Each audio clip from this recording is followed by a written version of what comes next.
Psikologi menunjukkan sesuatu yang cukup aneh tentang tidur. Ada orang yang tidur 5 jam dan terlihat baik-baik saja. Sementara ada juga yang tidur 8 jam tapi tetap bangun dengan rasa lelah, berat, dan tidak fokus. Lalu muncul pertanyaan yang jarang kita pikirkan. Apakah masalahnya benar-benar pada jumlah tidur atau sebenarnya ada sesuatu yang lebih dalam terjadi di otak kita? Karena menurut psikologi tidur, tubuh manusia tidak benar-benar menghitung berapa lama kamu tidur. Yang dihitung oleh otakmu adalah bagaimana kualitas tidurmu bekerja. Dan disinilah banyak orang tanpa sadar melakukan kesalahan. Kebanyakan orang berpikir tidur itu sederhana. Kalau kurang tidur, tinggal tambah jam tidur. Kalau capek, ya tidur lebih lama. Tapi dalam ilmu psikologi dan neuroscience, tidur jauh lebih kompleks dari sekedar angka jam. Otak kita bekerja dalam pola biologis yang sangat spesifik. Jika pola itu terganggu, kamu bisa tidur lama tapi tetap lelah. Sebaliknya, jika pola itu selaras, tidur yang lebih pendek pun bisa terasa sangat memulihkan. Mari kita lihat beberapa pola psikologis dan biologis yang sering tidak disadari orang. 1. Kualitas tidur lebih penting daripada jumlah jam. Dalam psikologi tidur, otak tidak menghitung waktu tidur seperti jam dinding. Otak bekerja dalam siklus tidur sekitar 90 menit. Di dalam setiap siklus, ada 2 fase yang paling penting, yaitu deep sleep, saat tubuh memperbaiki sel, memperkuat sistem imun, dan memulihkan energi fisik. Dan REM sleep, saat otak memproses emosi, menyimpan memori, dan meningkatkan kreativitas. Jika 2 fase ini berjalan dengan baik, tubuh bisa merasa sangat segar. Tapi jika tidurmu sering terganggu oleh cahaya dari layar, kafein, stres, atau pikiran yang terus aktif, maka yang terjadi adalah sesuatu yang disebut fragmented sleep. Tubuhmu mungkin sedang tidur, tapi pikiranmu sebenarnya tidak pernah benar-benar pulih.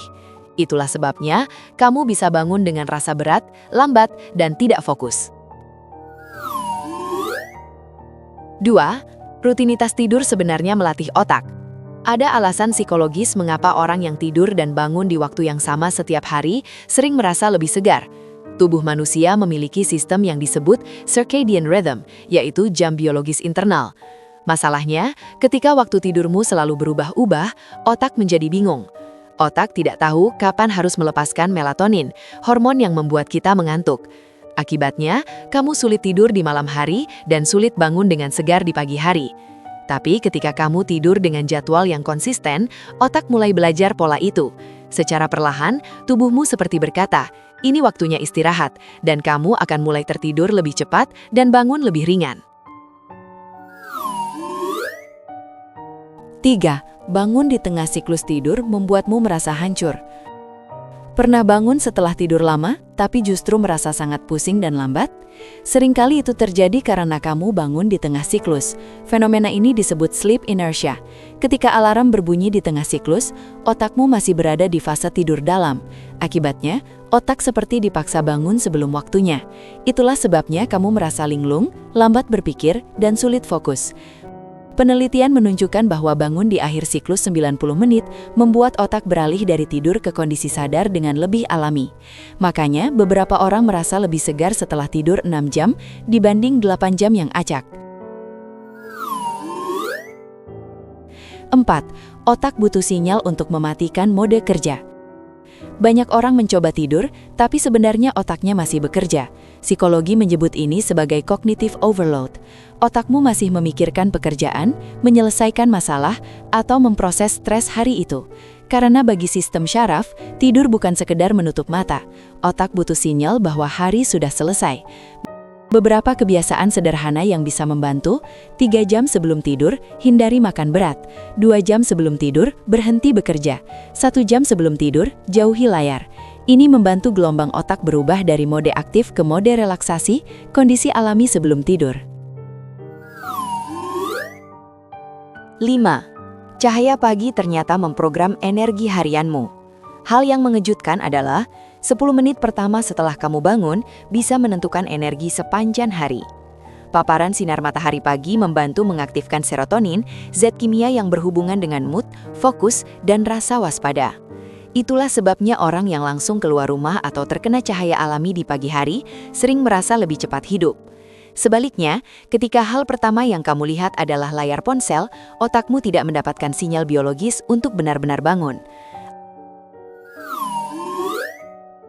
Ada satu pola psikologis lain yang cukup menarik, bahwa sebagian orang diam-diam menganggap tidur sebagai sesuatu yang malas atau tidak produktif. Padahal dari perspektif psikologi, tidur justru adalah mode pemulihan otak. Di saat kamu tidur, otak menstabilkan emosi, membersihkan racun neurologis, memperkuat memori, dan memperbaiki kemampuan mengambil keputusan. Ketika tidurmu buruk dalam jangka panjang, yang terganggu bukan hanya energi, tapi juga mood, fokus, stabilitas emosi, bahkan cara kamu memandang hidup. Jadi terkadang masalahnya bukan kamu kurang disiplin.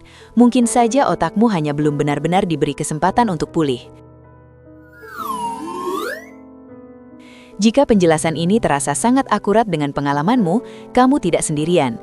Banyak orang merasa lelah setiap hari tanpa pernah benar-benar memahami apa yang sebenarnya terjadi di balik pola tidur mereka. Kadang yang perlu kita ubah bukan berapa lama kita tidur, tapi bagaimana kita memperlakukan tidur itu sendiri. Kalau kamu suka penjelasan psikologi seperti ini yang membantu memahami perilaku diri kita dan orang-orang di sekitar kita, subscribe sekarang, karena masih banyak hal tentang pikiran manusia yang sering kita alami, tapi jarang kita sadari.